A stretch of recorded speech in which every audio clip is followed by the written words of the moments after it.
Hi, this is Scott Garibay, and today we're going to talk about Dungeons & Dragons 5th Edition. We're going to talk about Strongheart and Mercion, and the fact that they are faith-based characters.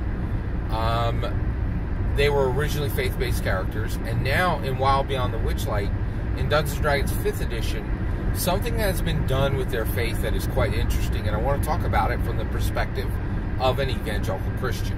All right. So let's talk about Mercion and Strongheart. There's something very unusual about them in the game. All right, so Strongheart is a lawful good paladin, right? So when he smites, he's not a fighter, right? He gets extra smite power from what? Okay, let's talk about Mercion. Mercion is a cleric. She heals people. And when she calls to the sky and says, heal this person, who does she call upon, right? Well, guess what? Strongheart and Mercion both are dedicated to the same deity, which is no deity, right? Dungeons & Dragons 5th Edition design team, Christopher Perkins, made sure, right, that he said, Strongheart, who is the most famous paladin in all of Dungeons & Dragons, because millions of people watched Strongheart in the D&D, in the Dungeons & Dragons 1980s cartoon, and and Mercion is the same as well, okay? Mercion and Strongheart, both in the Dungeons & Dragons 1980s cartoon, both in the XL1 Quest for the Heartstone, both represented with a very cool Americana, multi, thousands and thousands of copies printed action figure, right? And so Christopher Perkins is like, okay, we have a cleric, we have a paladin. This game has had deities in literally every single version, right? So what deity does Strongheart worship? What deity does Mercion worship? And the answer is the same for both of them. No deity. They both get their powers, right? Strongheart gets his power to smite, and Mercion gets her power to heal from a dedication to a vague concept of goodness. And you're like, what? So first of all, I'm an evangelical Christian, right? And we get the side eye. We get it all the time. People are like, are you kidding? In this modern day, do you actually believe in a higher power? And I'm like, yeah, I do, right?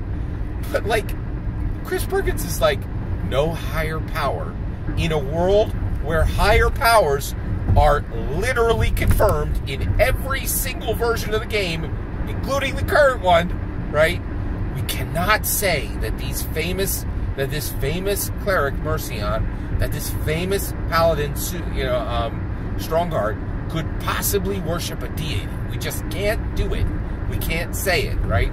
They have to be dedicated to a vague concept of goodness, which means that their power is coming through them, their own belief in a thing they have chosen, right? That may or may not actually exist at all in Dungeons & Dragons, right? And it really is amazing to me, because you're like, oh, so your extra smite damage comes from your dedication to your vague concept of goodness? Are you serious about that?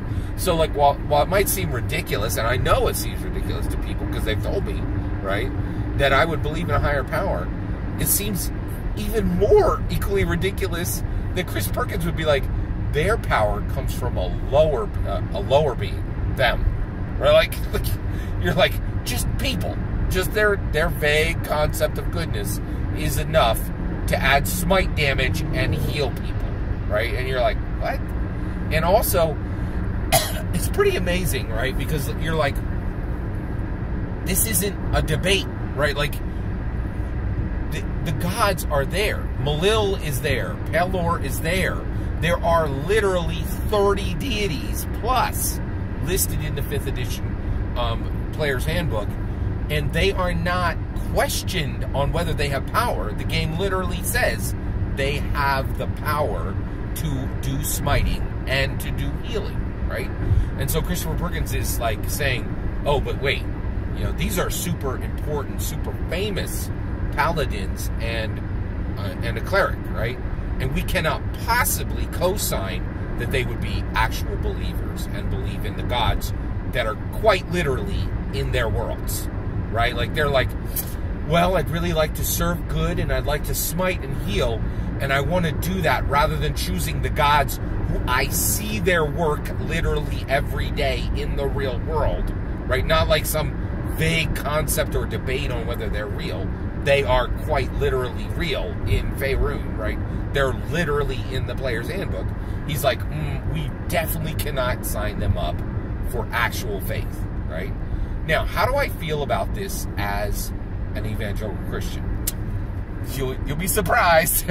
I actually 100% support it. And the reason why is Chris Perkins is right, right?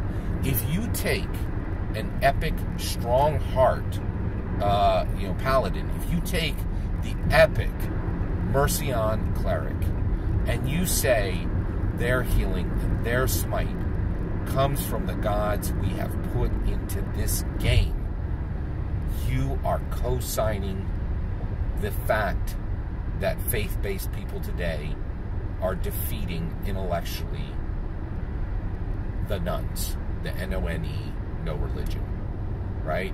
You are, like, you can't empower them, right? And I get it, right? I get it that if you know, Coastal Elite, right? Like the Dungeons & Dragons design team is Coastal Elite. And so that means almost bar none. Well, I don't even need to check. I would definitely bet, well, I don't bet, but I'm very confident there are no evangelical Christians on the Dungeons & Dragons design team. And one of the reasons why is I'm an evangelical Christian myself. I can smell them a mile away. They say certain things. They never say other things. And I've never seen anything on the Dungeons & Dragons design team that would indicate there's even a single evangelical Christian on the Dungeons & Dragons design team, right? So they're not bought in, right? And they have a worldview, and that worldview is God isn't real, right? Like, yeah, so I'm actually very comforted that they do that when it comes to really, really important paladins and the most important paladins, the most important paladin by far, the most important cleric by far that's ever been listed in any Dungeons & Dragons 5th edition campaign, right? I think Chris Perkins knows if he confirms that the power of healing and smite comes with characters people actually care about, comes from a real faith source, right? In the game, right? Pelor or Millil or any of the gods, it validates people who actually have faith in the real world. And the Dungeons & Dragons design team cannot do that. They can't, right? And the reason why is they have a worldview, right? And I get it, right? Like, if they think for 1 second that faith-based people are onto something, that's a dark, dark thought for them, right? Because you're like, oh, wait, if they're right, I know where I'm going, right? Like, and like, I get it, right? I don't want Chris Perkins to be, I don't want him to spend every waking night wondering where he's going to be for eternity, right?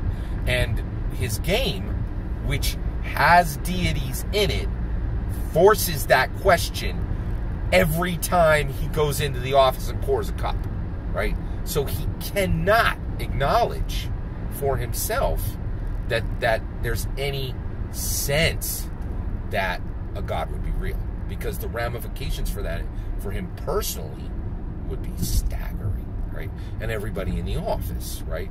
So when it comes to their game, they can't even attach a imaginary god to actual power, because it will make them think about IRL, right? And so from that perspective, I think they're right?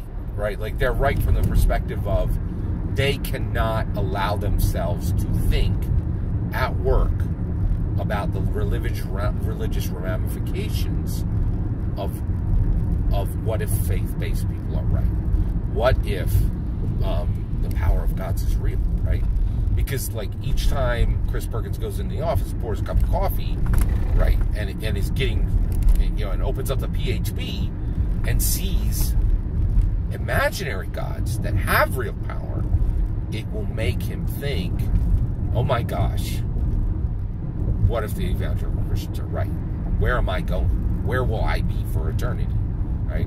And so I actually think his unwillingness to acknowledge the power of even imaginary gods shows me there is a fundamental respect, right, that says I need to tread very carefully here, because I cannot allow my mind to consider the possibility of you know, of a God being real, because the ramifications are just too deep for me as a person. So I know that's the long way around, right? That's my take. What do you think it means that Christopher Perkins has a game that has 30, actually has a game that has 30, you know, gods listed in it, but none of them could possibly be attached when the real deal, like the paladin that matters and the cleric that matters, what made it so that neither one could possibly be connected to actual faith source and had to be connected to a vague sense of goodness? I'd love to know your thoughts. I'm really, really curious on this. I've given you my reason why. I think it's personal choice for Chris Perkins to protect everyone in the office about actually thinking about faith and what faith means, right? Because, like, you know, if you really, you know, if you think about where you're going to be forever, that gets to be a hard question, you know, and like if your job is literally making you look at deities every day, it's going to be hard to sleep. That's my take. What do you think? What do you think was the reason why Christopher Perkins absolutely refused to attach any PHB deity to the #1 paladin and the #1 cleric that's ever been put in Dungeons & Dragons? Love to hear your thoughts. Let me know in the comments below. Please consider liking, subscribing, and have a wonderful millennium.